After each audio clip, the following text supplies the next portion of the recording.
Over the course of his 40-year career, photographer Steve McCurry has traveled the world, documenting our shared humanity. One of his most famous photographs is from 1984, an iconic image that is recognizable to this day. We visited McCurry at his studio to talk about the highlights of his career, including his latest book, a collection of images about devotion in all its forms. This is a record of my photographic life. I print pretty much everything I think is interesting, that's important. You may not know his name, but chances are you've caught his eye. Do you talk to your subjects? If I have a translator, I do. If I don't, the best I can do is just sort of sign language and some sort of expression to try and see if they're agreeable. Scenes captured through Steve McCurry's lens. It's not about color. It's not about the light, it's about humanity. Penetrating, nostalgic, haunting. Images that leave an impression.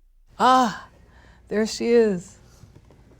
His most famous? She looks defiant. Yeah, she does, yeah. This picture of an Afghan refugee, which made the cover of National Geographic nearly 40 years ago. I immediately saw this one girl with these incredible eyes off in the corner, and I thought, if I make no other pictures today, that's the one I want to make. He's made his fair share. How many pictures have you taken over your career, would you say? I would say more than 1 million. Taken in more than 120 countries across 7 continents over his 50-year career. Kashmir, Philippines, Lebanon, Turkey, Morocco. This is half of my slide archive. So many, they take up rows of cabinets and shelves in the rooms of his office warehouse. We got Moscow and Madrid, Romania, Tower Records. Remember Tower Records? Oh, yes. He's filled the pages of devotion with his latest. I've always been fascinated with people who are devoted to a cause or something greater than themselves. It could be a faith. It could be some kind of a spiritual practice. McCurry's devotion came through his love of travel.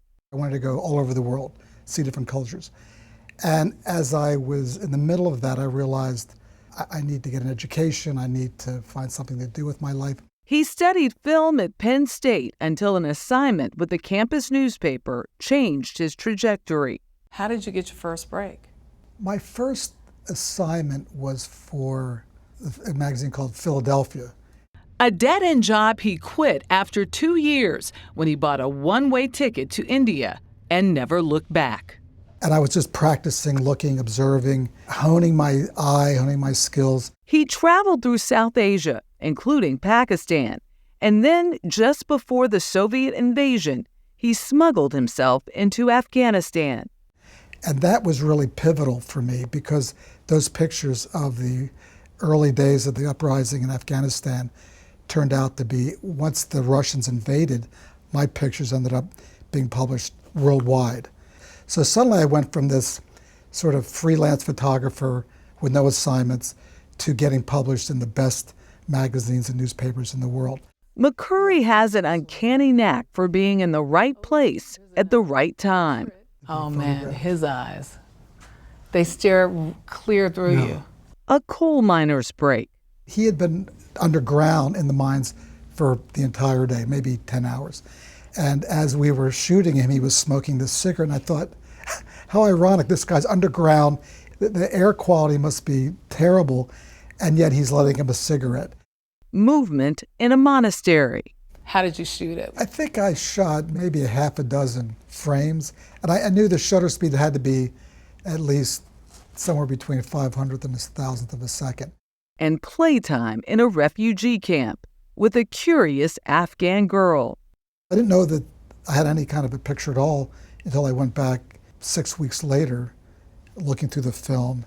And it was one of those kind of once-in-a-lifetime where everything just kind of drops in your lap and you get this amazing picture. Permission, he says, for every portrait is paramount, but he didn't get her name. And yet somehow, Sharbat Gula was found 17 years later, thanks to his sister, who helped her immigrate to Italy. Did she recognize you? Did she know you? Did she remember? I think she remembered only because it was such a strange experience.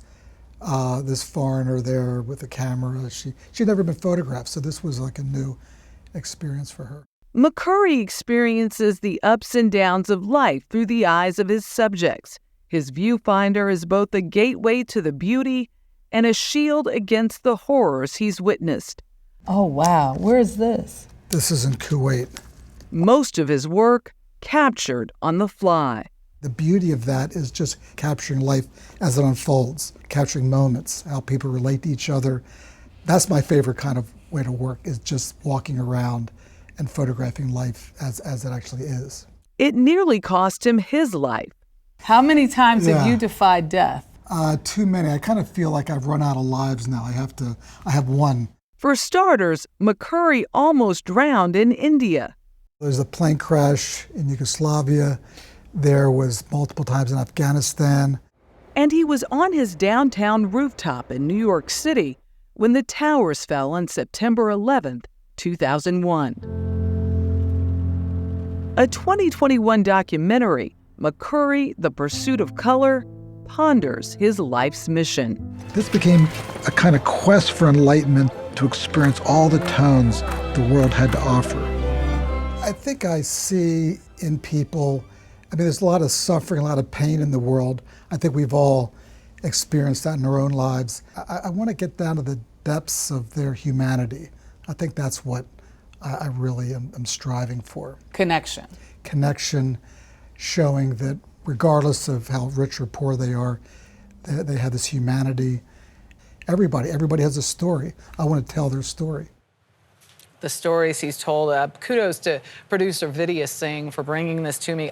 This was a full circle moment because my dad would always have Nat Geo. Right. And I remember that cover like it was yesterday, and such a pleasure to meet him.